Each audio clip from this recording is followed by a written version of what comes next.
Welcome, it's Peter Barlas here, cardiologist. Now, what I thought I'd do today is go through a webinar that I recently presented on behalf of the Mental Health Foundation Australia. Now, I'm proud to say that I am a board director of the Mental Health Foundation Australia. It is the oldest community-based mental health organisation in the country. And really our motto is quite clear and simple, is that we want to reduce the stigma associated with mental health and also improve outcomes. Now, we're celebrating in October Mental Health Month, and as part of this, we provide a series of educational seminars and webinars. And one key theme that keeps on coming up day in, day out is the interplay between our physical health but also our mental health. So my brief was to go through physical health and why that actually is important and influences our mind but also our body. And I'll focus a little on the heart, being that I am a cardiologist, and give you some background on that, and hopefully you find a few tips and tricks that are useful and something that you can put towards your daily life.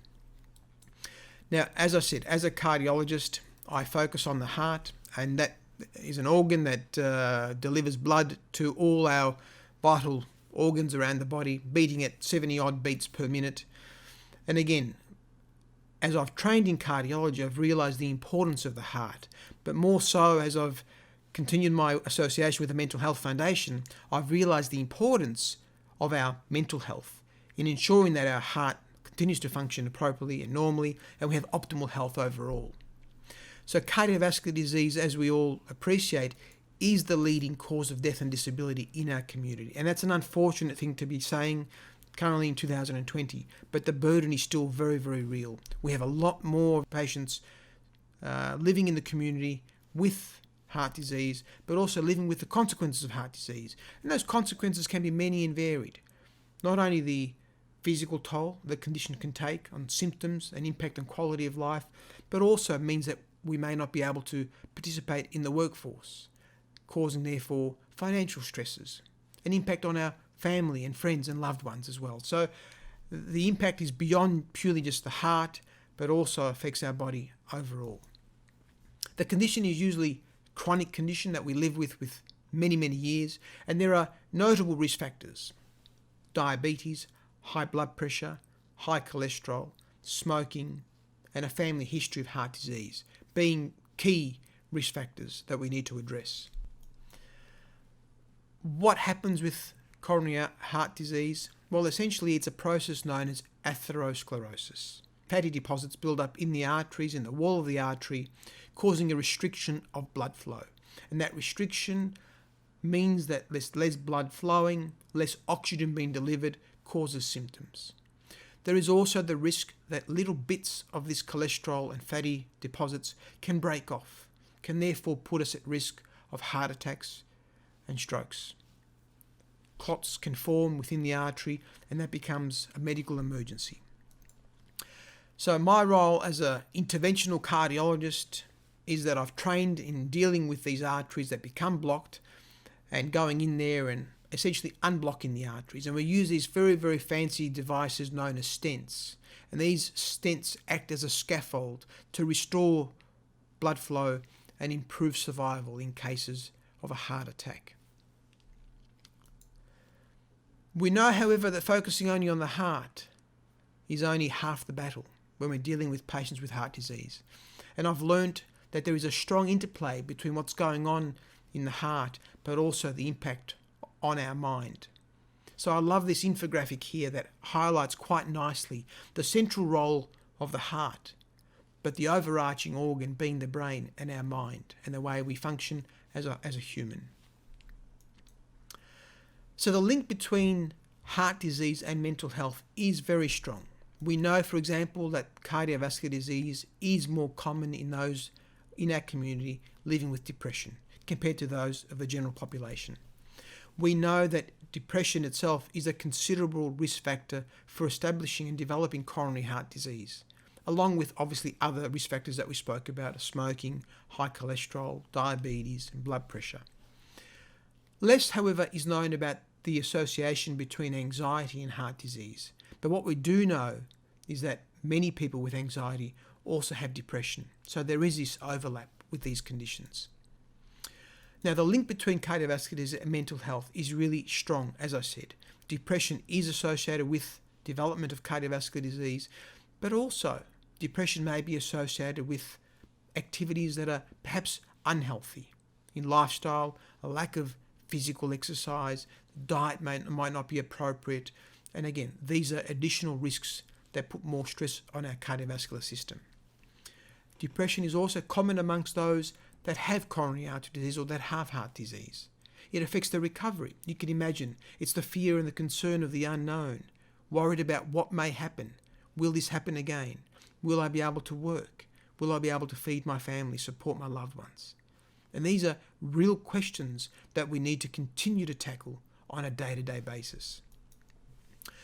We know that patients with heart disease and depression are often less motivated to follow with a healthy daily routine that we talk about, ensuring that we have physical exercise that's appropriate, ensuring that we're compliant with medication, but also participating with ongoing harmful behaviours such as smoking or excess alcohol consumption. Now, symptoms related to the heart, well, look, I see them often. These are symptoms that I see very, very frequently. You can see here that many of these symptoms may also be related to those we see with conditions such as anxiety and depression. We have a sense of our heart racing or jumping around or fluttering. It's doing strange thing, doctor, I'm often told. A sense of being unable to breathe. We might be hyperventilating when we're in a panicked situation. Chest pain, again, not all chest pain is a heart attack, but there are other causes of chest pain. Poor sleep. Poor sleep at night means that during the day we are not refreshed. We are having to nod off. We don't feel that we can get up and face the challenges of the day. And that then makes us more tired. And that has a subsequent impact on the next night's sleep. And it becomes a vicious cycle. Mood changes are also one that is often observed by the loved ones around the sufferer. Excess sweating, feeling tired, weight changes can be up or down, but also feeling sick, feeling nauseated. These are all the symptoms that we do see, and ensuring that we evaluate them and to ensure that there's no underlying pathological causes is very, very important, because doing that provides that reassurance for sufferers of these symptoms to say, I'm so relieved that it's not my heart. So again, it gives us very much sound relief.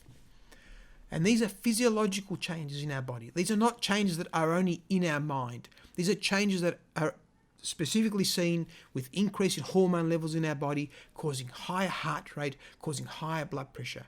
We then feel sweaty. All these symptoms are actually physiological, based on hormonal changes. So they're not just in our mind and a figure of our imagination. They're definitely not. It's important, therefore, to seek advice from your local healthcare practitioner or your doctor to evaluate these symptoms early on.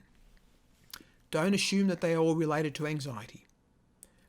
Often we need to screen, we need to rule out underlying causes and ensure that we are taking all symptoms seriously. So, you've seen a little bit about the background of cardiovascular disease and how this might interplay with our mental health and well-being. But how does this impact physical health? And I guess that's a key theme here that we need to focus on. And what is physical health? Well, physical health is essentially how our body is able to function.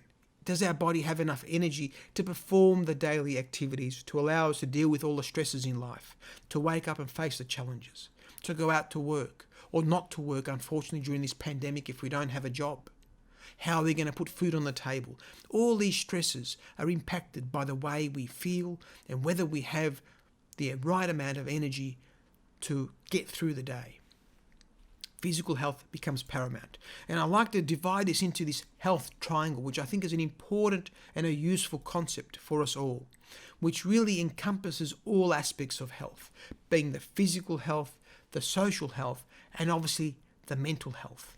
Now, again, they're all equal. You can see that they're all equal here. Physical, the family and the social health, and also a mental and emotional health. Now, to achieve optimal health, of course, we have to pay attention to all aspects of the triangle. We can't just focus on one and ignore another, because the balance will shift. And we see that all of these three are interconnected. and we need a balance to ensure that we can lead optimal health and enhance our quality of life. And that's critical here. All of these three parts of the triangle impact our quality of life. When one goes out of whack, to say, it impacts the rest. Now, I want to provide you with a relatively new concept, but new and also old in terms of what I think might be a way forward to helping improve outcomes for those suffering with mental health concerns.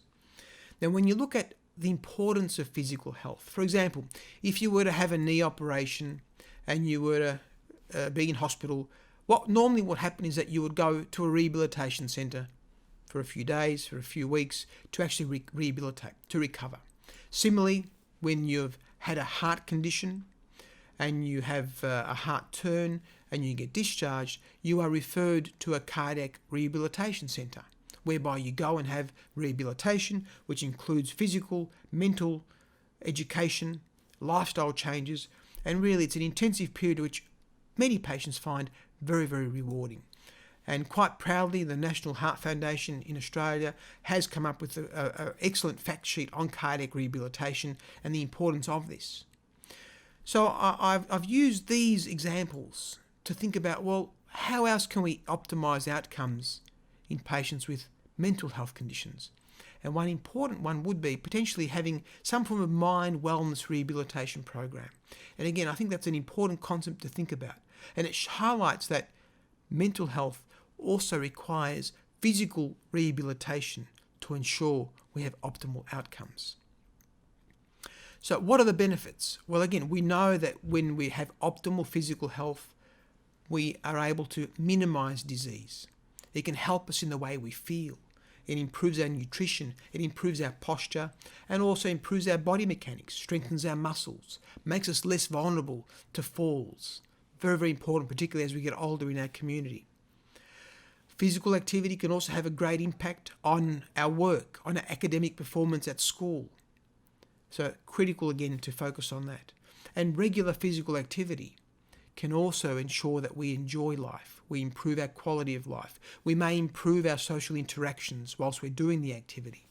It allows us to ensure that we're prepared for any little emergency that comes up on a day-to-day basis. So, very important, being physically active means that in turn we have overall complete health and wellness and all the benefits associated with that.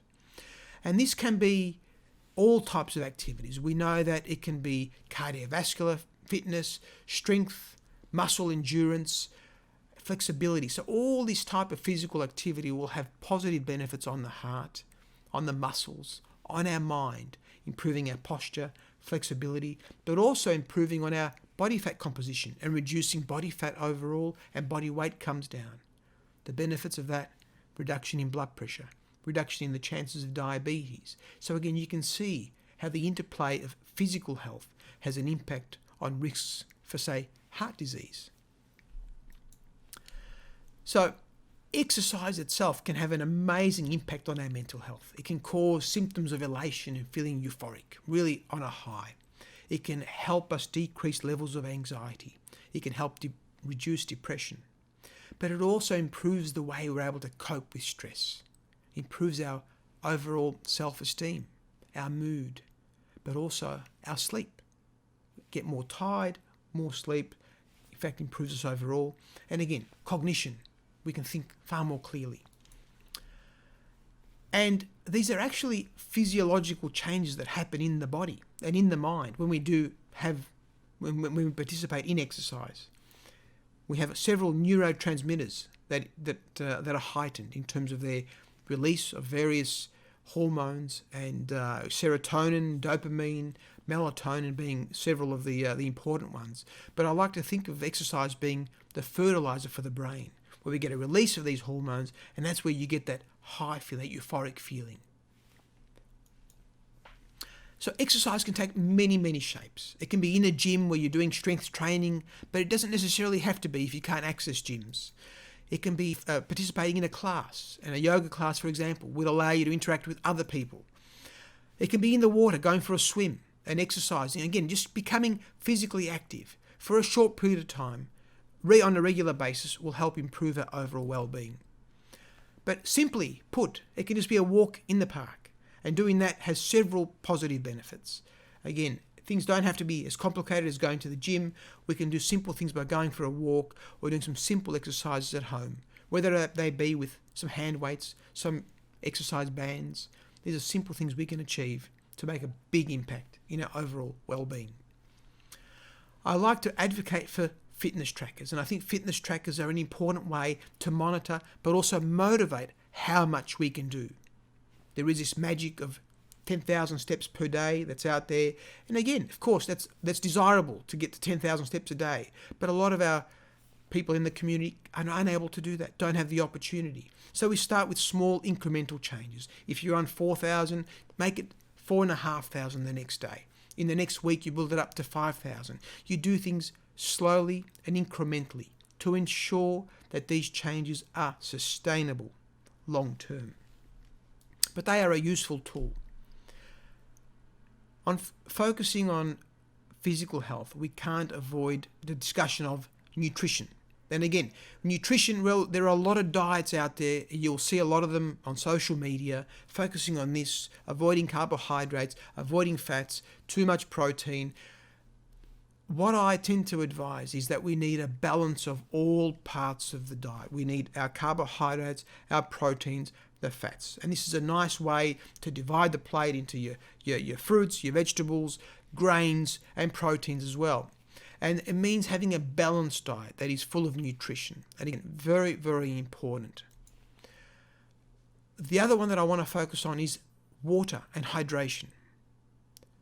Many symptoms can be solved by purely focusing on how much water we are consuming and increasing that slightly. Because if you think about it, I only had probably a couple of glasses of water here and there, it's not enough. More water will help the body and ensure that we can minimize the symptoms as a result of being dehydrated and perhaps drinking too much caffeine. These are all very, very important, but very, very simple measures we can take. So again, I focus on water as being a key antidote to many symptoms. Sleep is important. We say a minimum of 7 to 8 hours of sleep. But again, having adequate sleep has an impact overall in the way we feel during the course of the next day. We feel more refreshed, we feel more recovered. And again, engaging in some type of physical activity. How much physical activity? Well, you will see guidelines of some saying, half an hour, 40 minutes, 60 minutes a day. What I like to say is that you do a little more than what you did yesterday. So, as I said before, incremental changes to make sure that they are sustainable. 5 minutes of walking around the house, in the backyard, becomes 10 minutes over the course of a week, becomes 20 minutes over the course of 2 weeks, and then becomes half an hour over the course of a month. We slowly do it. This improves our body weight overall and thereby improves and reduces risks of, say, high blood pressure, diabetes. And we also have to focus on avoiding things like tobacco and drugs. Of course, they are major issues. They have a stimulant effect as well, but also avoiding excess alcohol. That's important. So sleep, again, I want to focus on very, very important. There might be conditions that impact our sleep, such as sleep apnea, which means that we're unable to get appropriate levels of oxygen delivered to our body overnight, either it be because of snoring, and that then makes us feel tired during the course of the day. So it's important to look at optimizing sleep, and if we're not achieving that, to seek help with your local healthcare professional to obviously obtain some advice and evaluate how we might be able to improve this for you. So again, I've got some self-care measures here, and the keys here that I put through are that we need to get enough rest, enough sleep. Our diet needs to be optimal, avoiding too much caffeine, too much alcohol. And again, you can see everything is allowable in moderation, but we say tobacco and drugs, of course, we want to avoid. Physical activity becomes an important component, and hopefully I've outlined that to you today. And it can be short bursts and building that up over weeks, rather than trying to go all out for 60 minutes and then feeling so fatigued the next day you can't actually repeat it the following. And do something that is enjoyable. Attend to your spiritual needs if that is relevant to you. Make lists and work out how we can optimize and rationalize which of those items in those lists are actually important that we need to address on this particular day. And prioritize these and set personal challenges. And spend time with loved ones, with family and friends. Of course, now we're restricted around the world, and obviously we have to depend on the use of technologies and phones and so forth to communicate with our loved ones. But it's important to be able to talk and communicate and express how we feel. And again, I say seek advice from your local healthcare professional. It's very, very important. We do not ignore this. We do not just think of it all being in the mind, but obviously we need to address it and get some help, because that'll improve our overall well-being without a doubt. So in conclusion, really, good health involves many of these factors. Many factors influence our mind, but the body, but also looking at that health triangle that I mentioned. The psychosocial, the mental health, and the physical parts become very, very important. We know that physical activity has several positive benefits in our overall mental health, but also our physical health improves outcomes for, say, cardiovascular disease, the most common condition that we see in the community, unfortunately. And again, the importance of using physical activity as a recovery. So when you're dealing with a mental health challenge, physical activity becomes the antidote, becomes the recovery tool, the rehabilitation tool for us to deal with the condition and to recover and work through it. And a big thank you to the audience for participating, and hopefully you found something useful today. It's great to be with you, and see you again next time.